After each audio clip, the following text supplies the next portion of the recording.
If you haven't yet joined the plastic revolution, I totally understand. It took for me to go fishing with Gaz Fairham and get beaten up by him. He was getting bite after bite and I was catching nothing. I couldn't get my head around not having a real bit of food on the end, but believe me, it works. And Enterprise Tackle have to take the credit for bringing this onto the market, and now everybody that I know fishes with it almost every time they go fishing. So let's have a look at my favourites. You can't beat this. 2 bits of plastic corn, just on a short hair there. That's a little size 8 wide gape, number 6 shot, hybrid soft hook link, and it'll just sit up just like that. When I'm spodding and I'm fishing with hemp and corn and a bit of chopped boilie, that is my #1 approach, especially if there's a little bit of weed on the bottom. And then if you want to use a bigger hook, that's a couple of grains of maize. Because it's bigger, that floats just a little bit better than the corn, so you can get away with a bigger hook. A size 6 wide gape like that would sink 2 bits of corn, which if you want to fish it critically balanced is great, but if you want to fish it popped up, you need to move over to a couple of bits of maize. So they're my pop-up rigs. Another great way to take advantage of the plastic corn is to tip off a standard bottom bait, a bit of real food as it were, with a bit of plastic, and the combinations here are literally endless. So I'll talk you through the first one. That fella at the front there is a 15mm dumbbell hook bait with a bit of glow-in-the-dark plastic. So when it gets dark, that will glow a beautiful sort of bright green colour. You can charge it up with a torch if you want to. I never bother.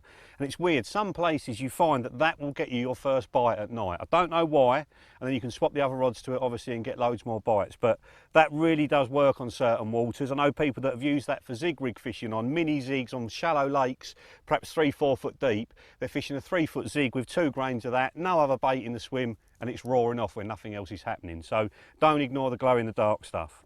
And then a lovely bit of pink on the end there. There's loads of different colours you can get. Again, some places just respond to certain colours. And what this is doing in every situation, you imagine the fish are coming into the swim and you've got loads of boilies out there and they're sifting off different ones.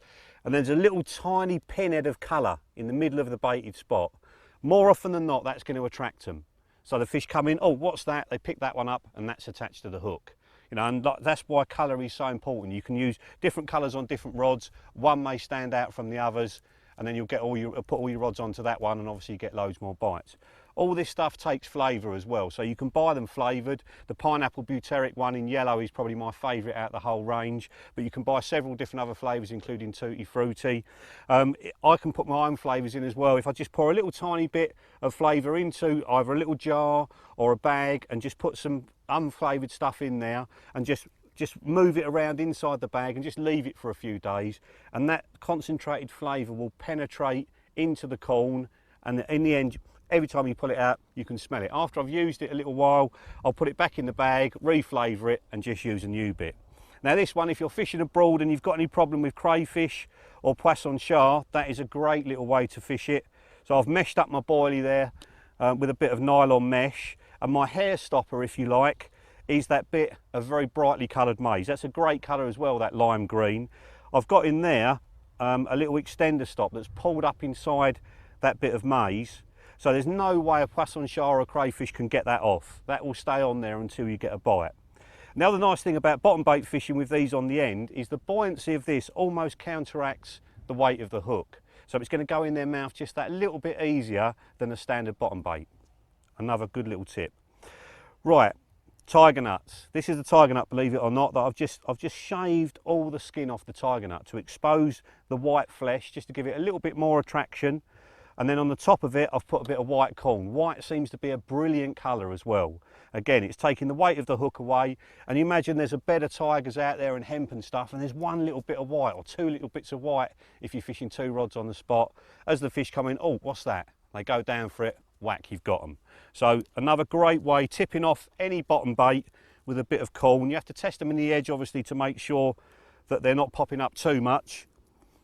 But that's a great way to take advantage of it. Now the next one is the all singing, all dancing KD rig that we've been raving about recently. We've got a curved shank hook on there, and then on the first one we've got 2 grains of corn, which are obviously buoyant, and on the hair we've got a number 4 shot squeezed on, and the way that's going to sit on the bottom is literally just like that. So the shot is just counteracting the buoyancy of the baits and effectively making the bait weightless.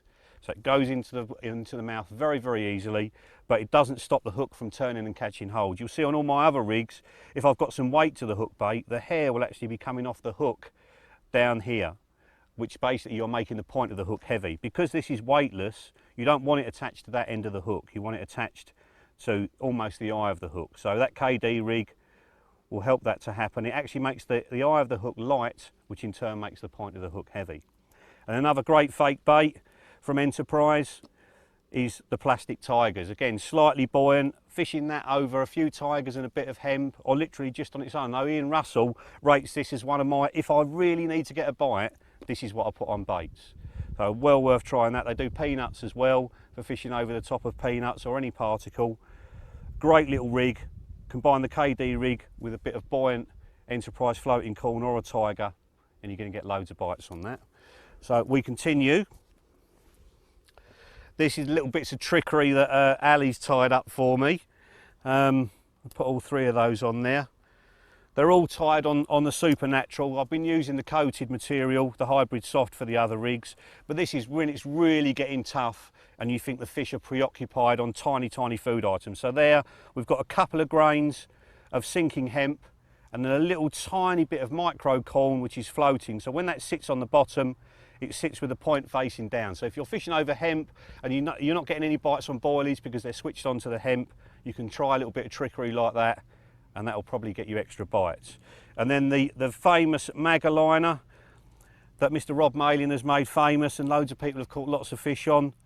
That's the little tiny maggot there is slightly buoyant. The other two, which are brand new, they're sinkers. I mean, that looks so much like a maggot, it's ridiculous.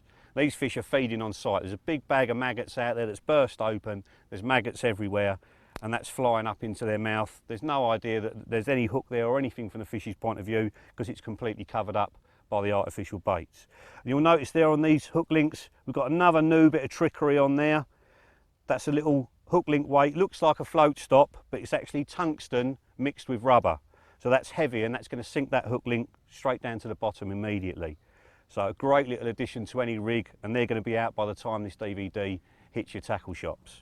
And then finally, if you're fishing over a bag of pellets, is another little bit of trickery from Ali here.